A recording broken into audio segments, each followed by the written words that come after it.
Hi everyone, thanks for tuning into the JB Arts YouTube channel. Today we've got stained glass window. So it's not really a stained glass. How can you create a stained glass without giving everyone glass tools, hands-on experience? It makes it dangerous, kind of nearly impossible really. So what we are doing is giving you a stained glass sort of look effect. You can actually sort of peel these off and stick them to sort of any window or glass surface that you want, and they look really cool. So it's a fun activity that we can do safely and fun, and yeah, so let's give it a shot. Thanks for tuning in.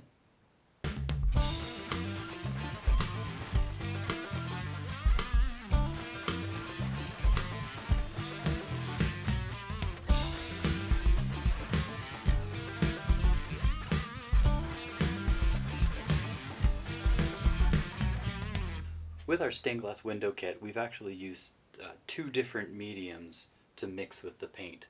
So in your black bottle, it's actually a self-leveling gel with a little bit of Mars Black fluid acrylic, and that way we get nice clean lines and they should hold their volume quite nicely.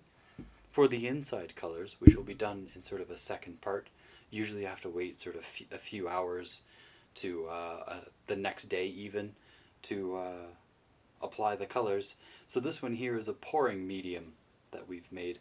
We get all of our paint from Kingston, Ontario. TriArt, wonderful company. Highly recommend their paints. And yeah, that's what we're going to do. These palettes are also from them. Now what's important about these palettes is these are made out of polypropylene. Polypropylene and polyethylene, two types of plastic, acrylic paint doesn't stick to. So if you tried this on any other kind of plastic, the acrylic would bond to it permanently. You'd never get it off. You'd have to sort of scrape it off, remove it sort of physically that way. Even putting it on glass can be extremely hard to sort of get off. If you ever wanted to take off acrylic paint from a glass surface, what you do is you soak the paint several times before trying to take it off with sort of a straight edge knife, like an X-Acto blade knife. Okay, great, let's get started. Now I'm just going to do simple shapes on here. The space that we have is fairly limited. I'll probably do a few different examples, but this board you can use thousands of times. These plastic palettes you could use as palettes to put on paint, mix your colors. You could use them for these sort of things. You could do really small pours on them. The paint doesn't stick to it, so you just peel it off and adhere it to something else. Alright, so what we've got here is a special type of, it's like a watercolor pencil, and it's meant to go on anything sort of slick, smooth surfaces. So this works really well on things like, your refrigerator. If you've got a stainless steel refrigerator, you can write dates and stuff on it. It works fantastic for these plastic palettes. You can write on windows, virtually anything that's smooth, and it just wipes off when you're done. So here, we're just going to do a very simple one. Alright, so I'm going to do a giant heart.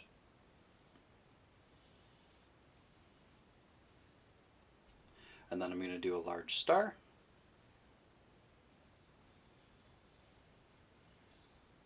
That was better than the first one. There we go. Great. So now I'm going to use the black liner. Now it's really important with the black liner that you don't sort of push through your color. I'll show you what I mean. You want the color to come out from the end of the tip and sort of follow along. Don't squeeze it too hard or you'll get too much paint. This may require a little bit of practicing. So going nice and slow, I'm going around the perimeter. You see how the paint is following out the end? I let go, no mess. Everything should be nice and slow. Even the flow of the paint. So we want to keep our image fairly large. The paint will sort of squish out a little bit. See where I pushed through the paint? Too busy talking, not paying attention enough. The simplest sort of design. The picture is really about the colors that you put in and having it shine through. So if we make it overcomplicated, then you're not going to see sort of the cool patterns that you've got. We are coming up to the season where, Christmas is going to be popular. You can always do something like a Christmas tree.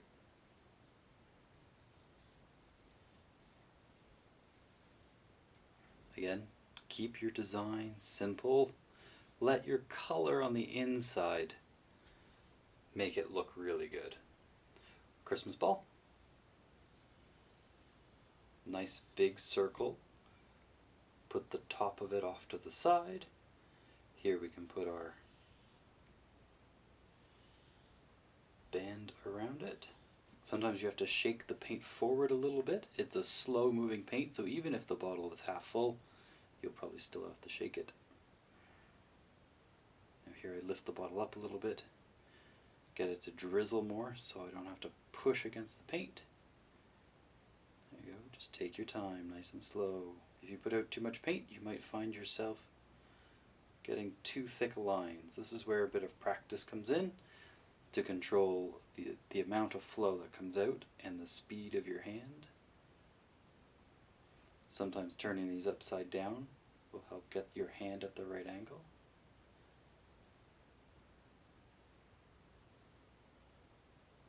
And there we go, we join it together like a coloring book. So that's kind of what you want. That's sort of how a stained glass works, is you have lines that block in areas of color that you can fill in. So this circle overall is one shape. And that's sort of the most important shape that we need out of it. There we go, did around the top. I pushed on it. Oops, wasn't paying attention. You'll do better at it than me.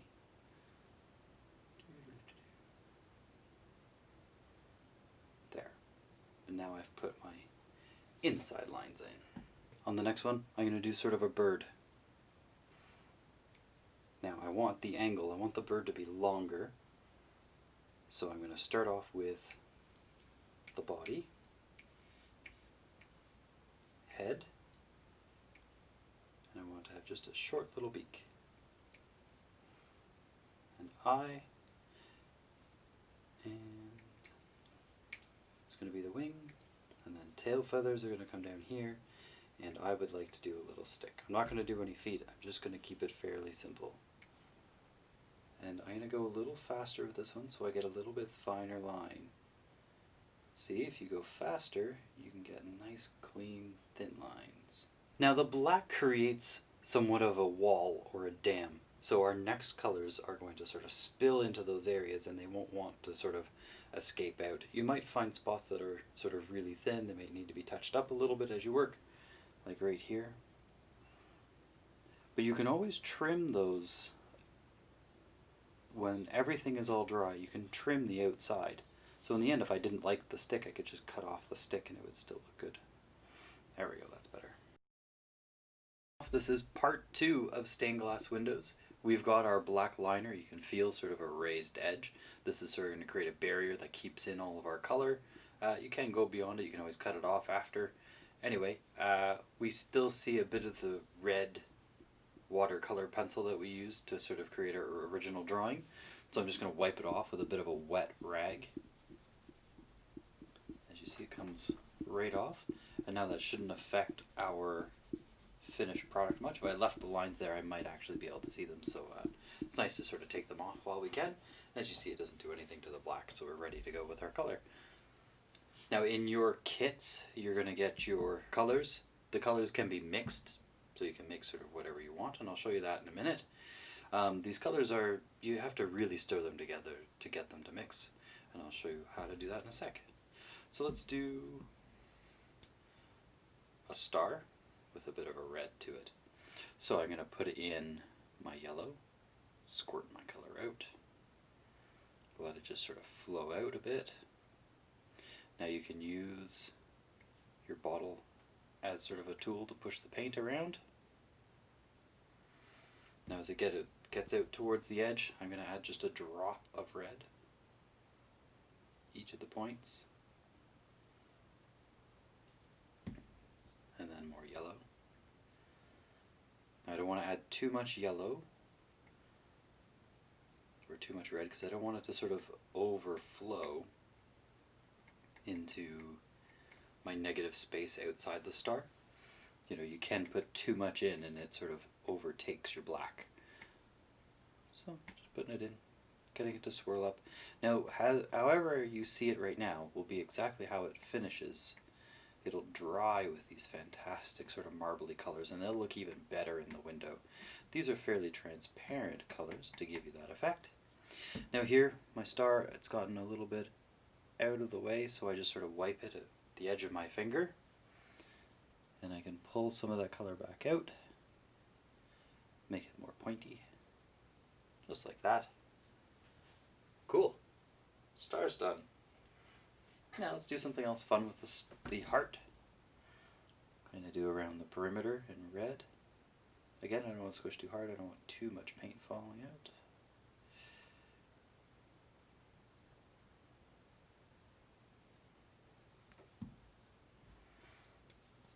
And do blue beside it.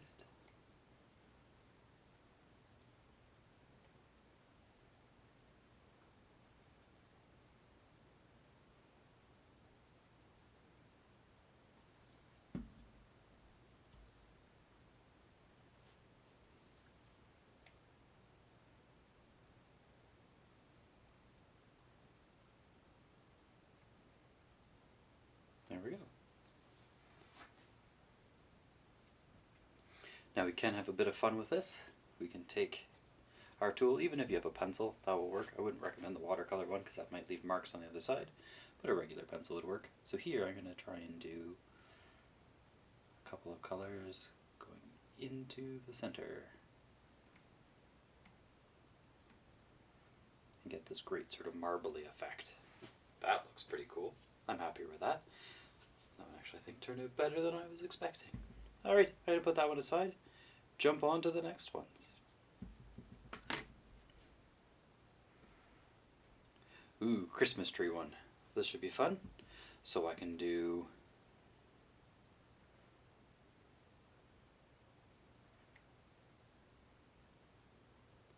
sort of red garland type stuff, and then put on some yellow Christmas balls. Oop, that was a big Christmas ball. There we go. And then I will do my green. You'll notice this stuff has a lot more flow than the black paint that you used as your liner. Again, one is a self-leveling gel. The other one is pouring medium. There we go. And if I want a little bit more green showing against my black, I can always just pull this color out a little bit onto the black. I'm happy with that. Now I could totally do some other Christmas balls into it. You can see where the yellow is sort of flowed a bit. Making sure that this is on a flat level surface could help. Unfortunately, the YouTube studio here is not a very flat surface. There. I like that a lot. Great. Christmas ball. Now we can certainly mix more of our colors, so let's do something in the way of reds and purples and stuff I can do.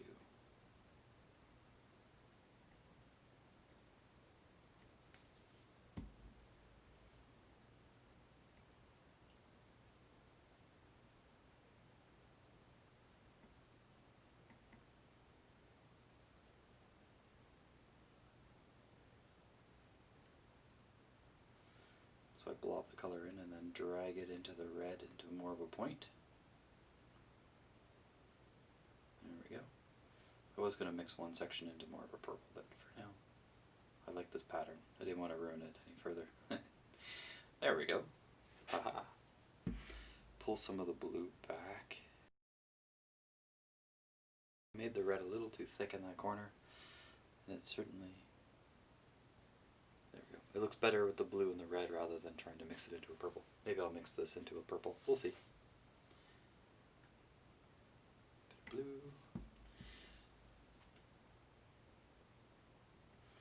Then I take the red and we stir it up really well. I have to be extremely careful here. Right in here is where the colors may meet. They'll suddenly just open a spillway where the colors will sort of just bleed into each other. So we want to be careful of that. Try and wipe that away, the the edge of my finger. There we go. Whew, fixed. Save the day. Apply the color.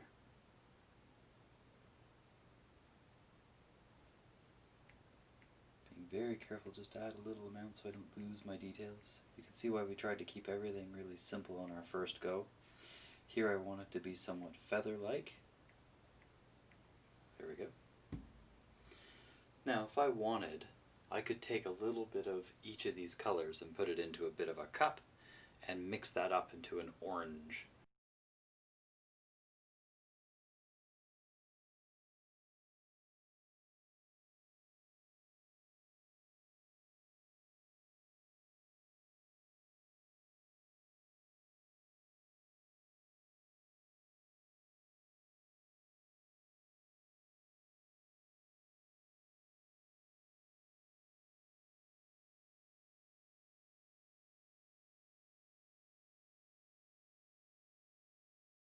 Welcome back. So I've got my pieces, they're finished, they're dry, they're ready to sort of peel off. We want to be extremely careful when we're peeling them off. You want to start at sort of a cornered edge. And when you're peeling these away, you want to make sure that these are sort of room temperature. You don't want to do them if they've been cold or sitting close to a window. They could sort of crack and break. You need them just a little bit stretchy so when you pull on them they come off nicely. Okay, so I'm constantly sort of grabbing closer. I don't grab it from here and just stretch it. I'm constantly pulling closer to the piece. And there we go, the heart. Now you can see through those colors. You can choose if you like this side better or that side. And then that is a nice sort of window clinger. You could also stick it to something else. Keep in mind that, unless it's a smooth surface or a hard surface, it may not come off so easily. These are quite permanent. You could also use these in paintings. You could take this and superimpose them over another painting you've already done. There are so many possibilities with these. They're actually called acrylic skins, so you can take your acrylic skin and make anything else you want out of it. So you can see I'm just pulling on it gently. I don't want to rip it, I don't want to stretch it or distort it. There we go. Now this one I've already started to take off, so this one should come off quite easily. Again, I'm working from a pointed area. Wish I had fingernails for this. You definitely don't want to scrape at it with a tool, or you could damage or scratch the board, and then the paint doesn't want to come off as easily. If you do find sort of a thin spot or a weak spot, it could rip there. You can always go back and add a little bit more. Oh, there's where you want to be careful of it sticking to itself. Acrylic skins stick really well to each other. Now we could just set it on the board and wait to use it once it's sort of peeled off. You could also use like wax paper, parchment paper. Those work really well to keep your acrylic skins separate and wait to use them another time. Now this one I haven't done before. This one's coming up quite nicely. I suppose. There we go. Turn it around. I find once you get them started, they come up pretty good.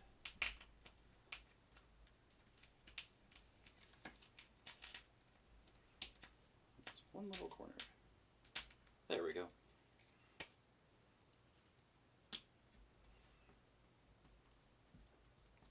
This one I've peeled off already. There you go. Stained glass window clingers, everybody. Thanks for watching the JB Arts YouTube channel. I really appreciate everybody sort of getting behind this, watching the videos, buying the kits. All of these things really mean a lot. So have a wonderful day. Thanks.